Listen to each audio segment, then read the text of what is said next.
Selamat pagi. Hari ini kita kembali belajar bersama terkait batuan sedimen.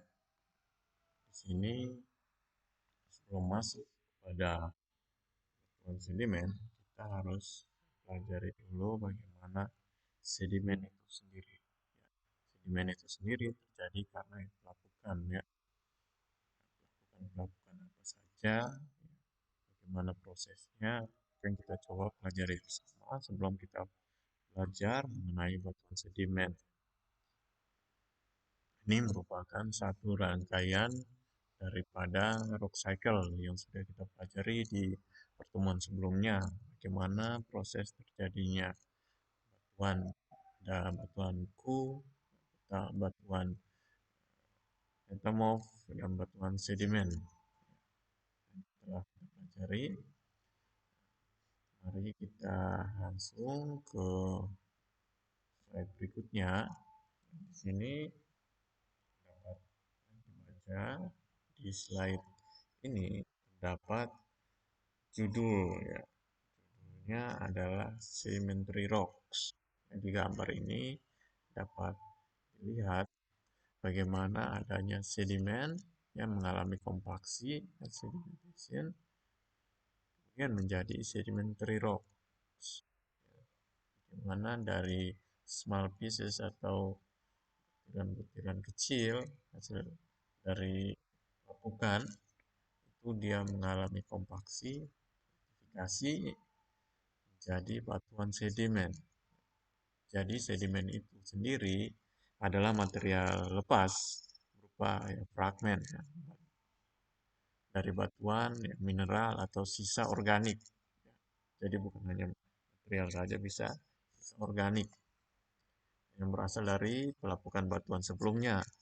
Bisa batuan beku, bisa batuan metamorf, dan bisa batuan sedimen itu sendiri. Atau bisa juga dari sumber, ya, biologis, ya, seperti pohon, ya, atau cangkang, ya. Kemudian nanti akan diangkut, ya, transport oleh agen-agen, ya, natural agen, ya, seperti air, ya, di sungai, arus laut, ada gelombang, kemudian ada angin, ya, di gurun atau di pesisir misalnya. Kemudian ada es atau gletser di daerah bersalju atau pegunungan tinggi. Juga ada transport bisa melalui gravitasi, misalnya longsoran, yang rockfall itu merupakan uh, transportnya. Ya. Nanti setelah transport, ya, situ diendapkan, nanti akan diendapkan di lokasi baru, misalnya di sungai, di danau, di delta yang akan nanti kita lihat, atau di dataran banjir atau floodplain. Jadi dapat dilihat bagaimana sedimen itu menjadi fragmen, lapukan, kemudian dia akan tertransport. Sedangkan sedimentary rocks atau batuan sedimen merupakan batuan yang terbentuk nanti dari hasil akumulasi dan pemadatan sedimen berupa, ya, sedimen klastik dan juga non klastik. Plastik itu seperti pecahan batu dari batuan lain, ya, seperti batu pasir, ya, konglomerat, sepi, itu merupakan plastik.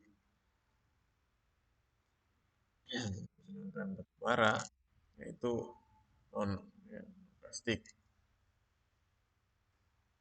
Kemudian proses, ya, pembentukan batuan sedimen itu melalui tahapan tadi, diingat lagi pelapukan, kemudian pengangkutan, ya, erosi, ya, kemudian mengalami pengendapan, mengalami deposisi, mengendap.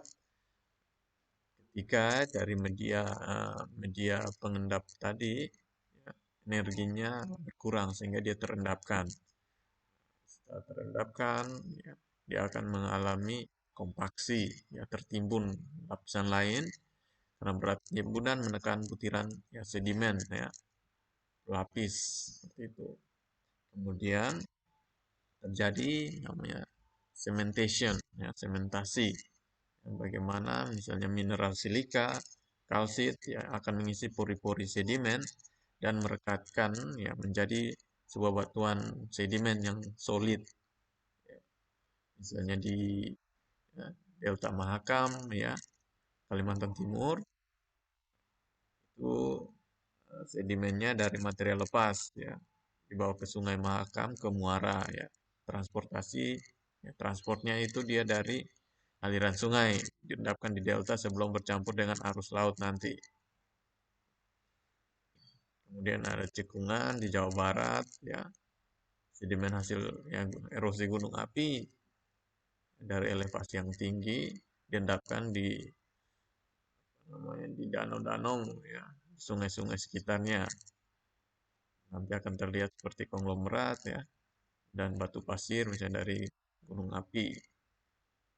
Nah, banyak sekali misalnya contohnya di Danau Sentani ya, sedimen ya dari erosi diangkut, diendapkan di lembah atau di danau, ya, seperti di lembah Baliem atau di Danau Sentani ya di Papua.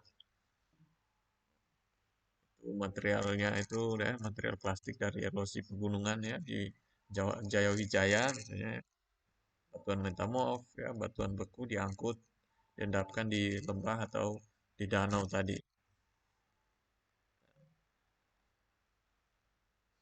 Ini ya gambar bagaimana ya batuan yang ada sebelumnya mengalami fragmentasi dan ya, erosi, transportasi ya transportasi sedimen, kemudian mengalami deposisi. Deposisi ya lapisan ya diendapkan, di atasnya lagi diendapkan.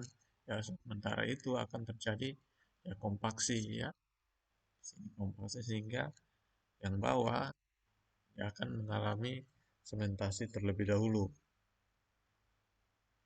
Itu terjadi seterusnya.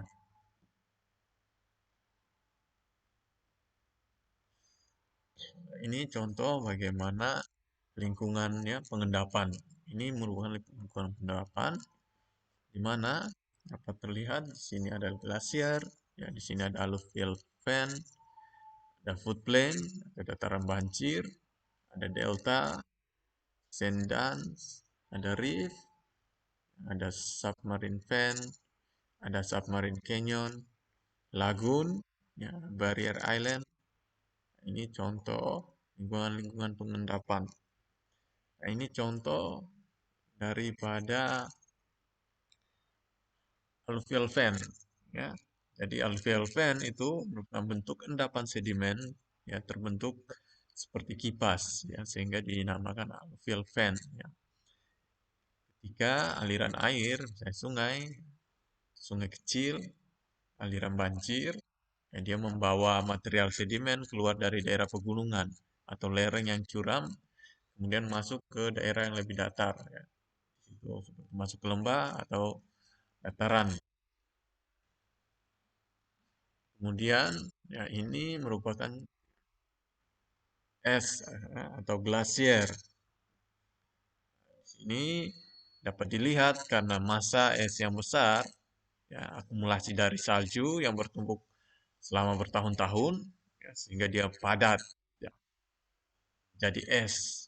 Ya, kemudian bergerak eh, perlahan bergeser karena di bawah pengaruh gravitasi. Dan juga pergerakannya itu akan menggerus batuan sehingga akan membawa material-material erosi. Ini merupakan floodplain, ya floodplain, ya dataran banjir. Ini dapat dilihat ini sungai, ini floodplain, ya yang berwarna hijau ini dapat dilihat itu sketsanya ini, ya. Yang aktualnya ya seperti ini, ya kira-kira gambarannya. Floodplain atau dataran banjir ini relatif datar, ya, jadi dia relatif datar. Kalau dilihat di pinggir-pinggir, ya di sudut ini dia sudah ke arah yang lebih tinggi. Ya. Kalau dari tinggian menuju ke area sini, yang saya tunjuk menggunakan warna menunjuk kursor ini, ya ini daerahnya cenderung datar. Karena di sini proses pengendapan sedimen ketika sungai misalnya meluap, keluar dari alurnya misalnya sini. Sehingga ada endapan-endapan di sini. Kalau kita lihat di sini ada endapan yang merupakan hasil dari akumulasi material-material yang di bawah sungai. Ya, dan terendapkan sepanjang ya, sungai ya, di dataran banjir.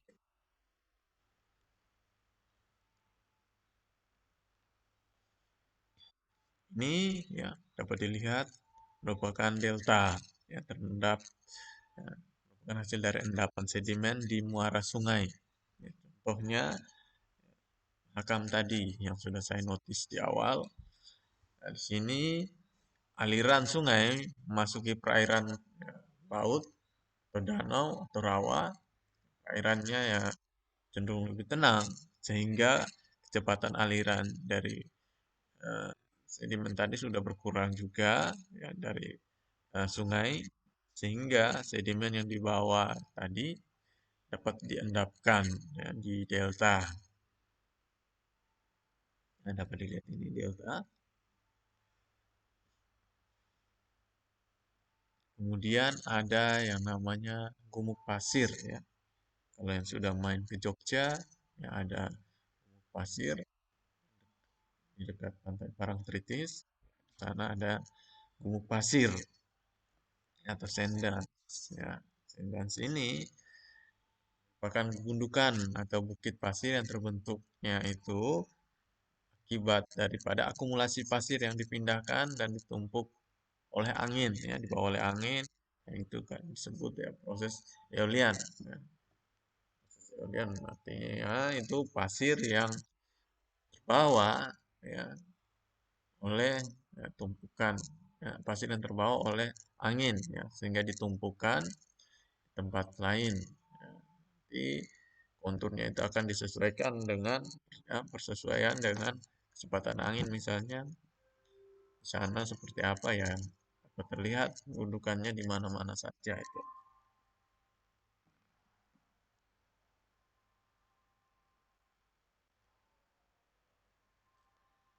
Kemudian ada yang namanya lagoon dan barrier island.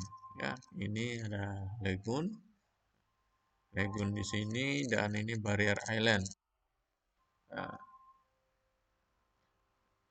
lagoon sendiri itu badan air ya yang lebih dangkal terpisah dari laut terbuka ya. Dia terpisah di sini ada barrier island. Barrier islandnya yang menjadi penghalang ya, penghalang alami. Sehingga di sini lebih tenang ya untuk kalau wisata ya, lebih cocok untuk seperti ini kalau dilihat ya ada bangunan-bangunan villa apa ya mini karena harusnya yang tidak sebesar daripada yang di luar daripada barrier island dapat terlihat ya warna putih ini merupakan gelombang ya beda dengan yang di lagoon.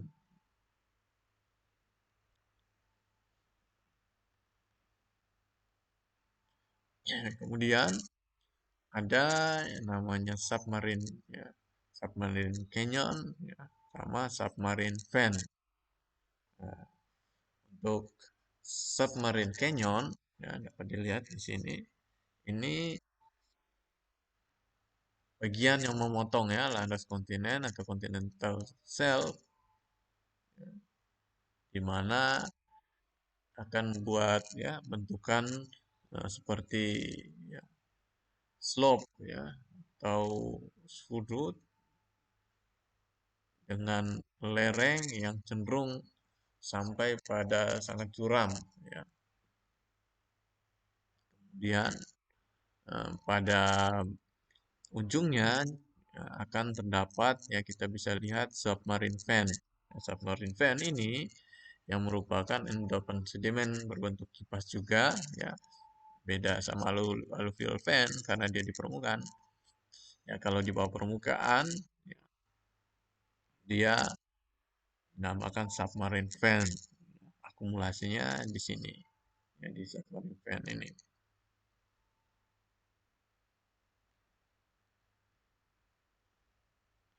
Ya, sedangkan di sini ada reef, ya.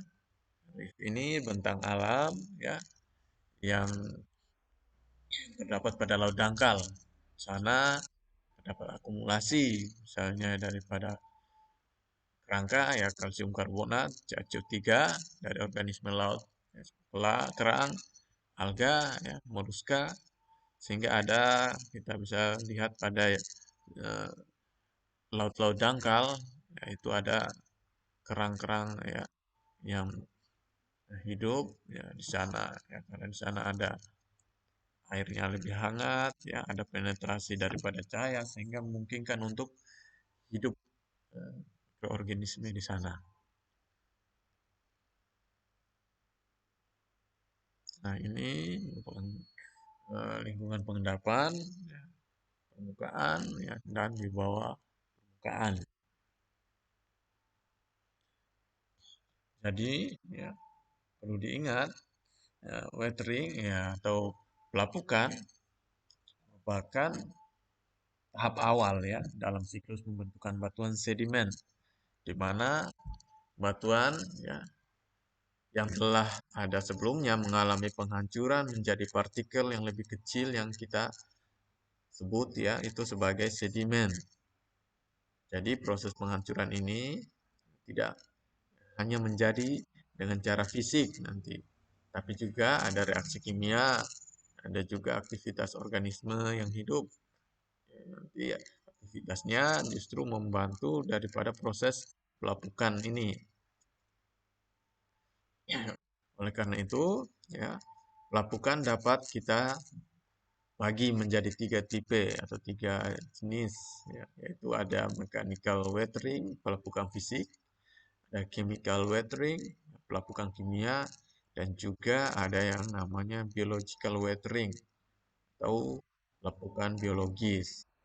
Nanti, ya, saudara, ya, adik, ya, kita bagaimana pemahaman terhadap tiga proses ini penting nanti, ya, karena menjadi dasar terbentuknya sedimen yang kemudian mengalami transportasi tadi, pengendapan, mengalami akumulasi, ya, alami, ya, litifikasi, ya, sehingga membentuk tadi batuan sedimen, ya, yang pastinya setelah proses tadi proses sementasi juga, ya, atau membuat ikatan, ya.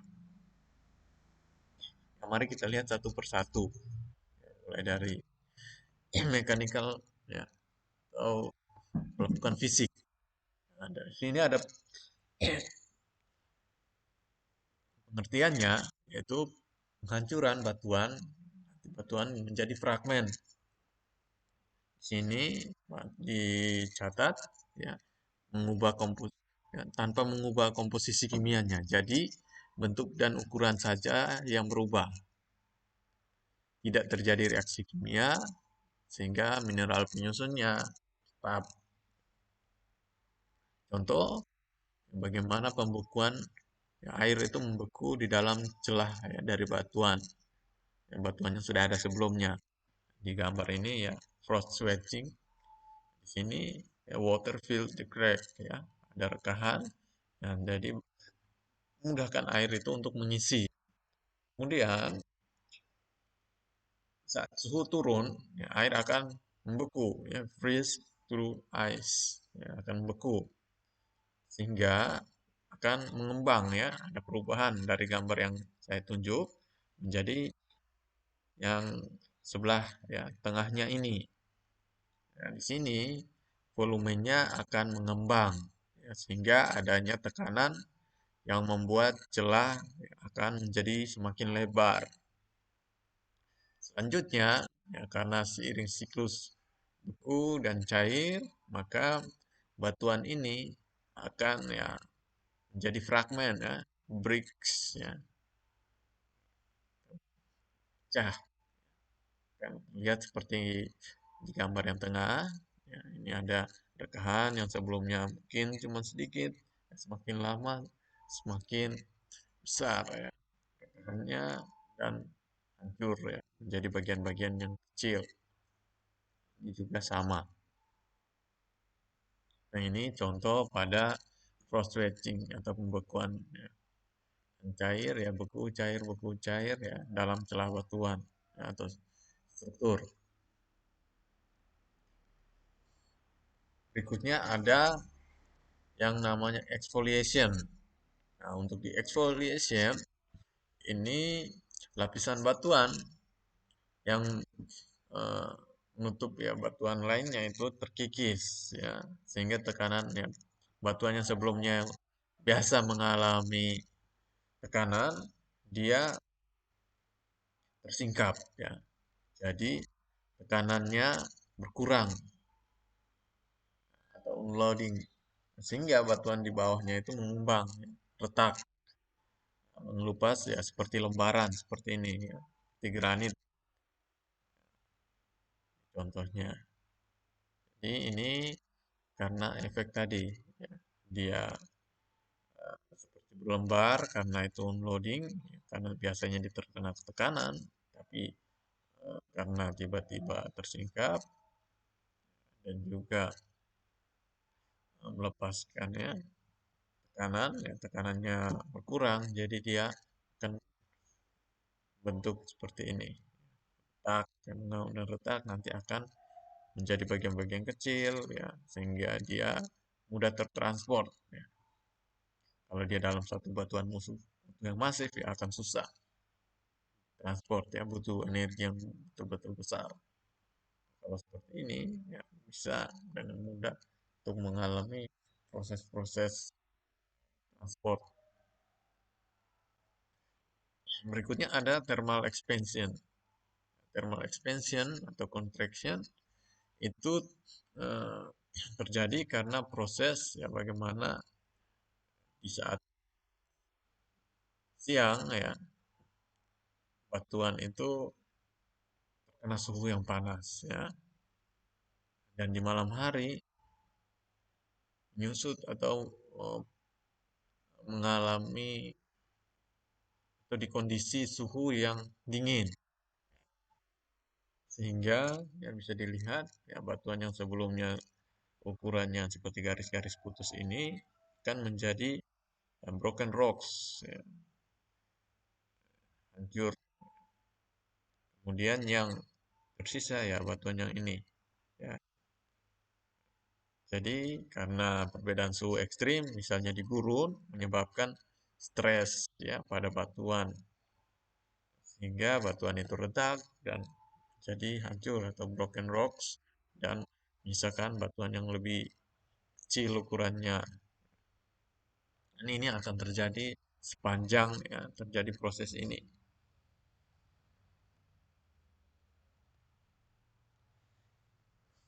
Berikutnya ada pelapukan kimia atau chemical weathering. Pelapukan kimia ini perubahan tadi komposisi mineral dalam batuan akibat reaksi kimia dengan air, udara, atau zat lain. Hasilnya, batuan ini akan menjadi lebih rapuh, lunak, atau larut. Jadi ada dissolution, ada oxidation, ya. Dan dissolution itu bagaimana air bisa melarutkan mineral tertentu, misalnya batu kapur ya. Misalnya batu kapur yang tersusun dari mineral kalsit, larut ya jika terkena air hujan. Sehingga bentuknya seperti celah, rongga, ya ada seperti gua, seperti ya, itu adalah proses daripada dissolution, pelarutan. Kemudian ada namanya oksidasi. Ya, oksidasi di sini biasanya kita akan lihat seperti warna kemerahan ya pada batuan. Ya, ini karena mineral yang mengandung besi, ya, Fe bereaksi dengan oksigen. Nah, itu akan melemahkan batuan ya, memberikan warna seperti kemerahan. Kemudian ada yang namanya hidrolisis. Ya, hidrolisis yang merupakan ya, proses antara mineral dan air yang menghasilkan mineral baru pastinya. Ya. Contoh ya ada feldspar, ya, feldspar yang bereaksi dengan air, ya. Dia akan berubah menjadi kaulinit atau mineral lempung. Batuannya pasti ya menjadi lebih lemah karena berubah nanti menjadi lebih lunak. Nah, itu merupakan contoh daripada hidrolisis ya. Sedangkan ada yang namanya karbonasi, karbon dioksida dalam udara larut ya, dalam air hujan. Kemudian akan membentuk asam karbonat H2CO3. Nah, nanti akan melarutkan mineral seperti kalsit dalam batuan karbonat ya, karbonat sehingga kita bisa melihat pada lanskap ya di kars ya di gua atau stalaktit ya stalagmit ya itu merupakan dari karbonasi.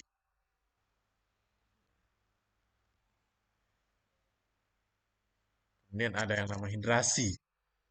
Hidrasi ini bagaimana air yang masuk ke kristal ya ke struktur mineral, kemudian volumenya bertambah, ada tekanan internal dan membuat mineral itu retak. Sehingga contoh di sini ya gipsum ya. Kemudian spheroidal weathering atau pelapukan ya yang pada batuan masif ya.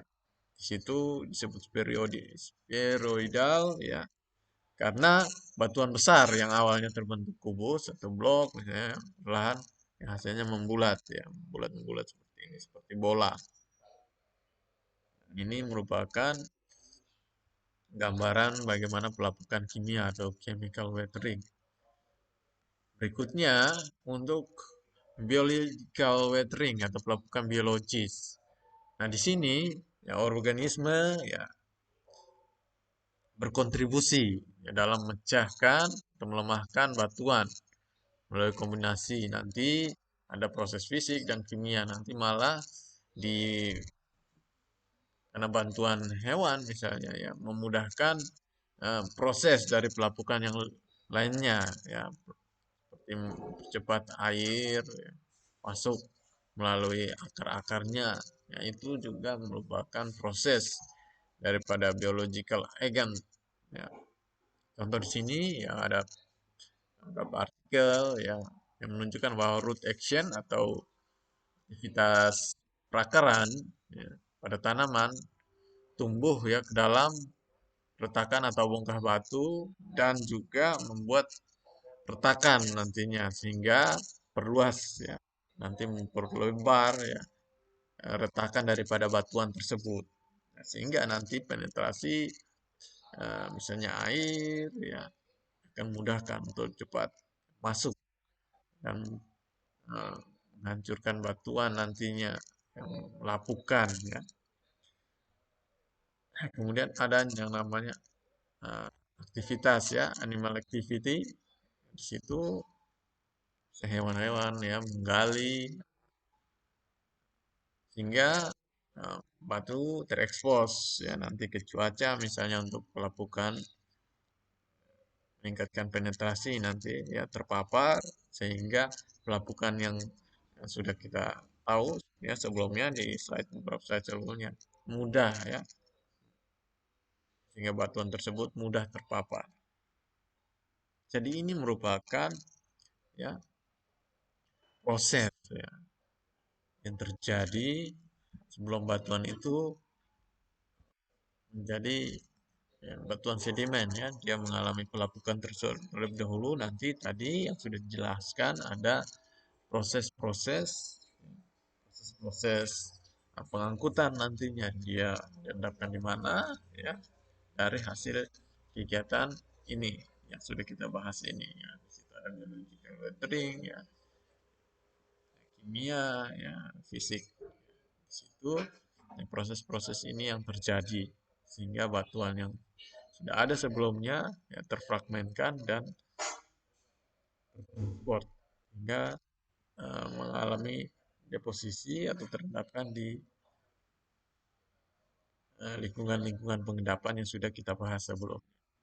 Silakan dipelajari, semoga ini dapat membantu pemahaman saudara-saudari ya, yang menonton video ini. Salam.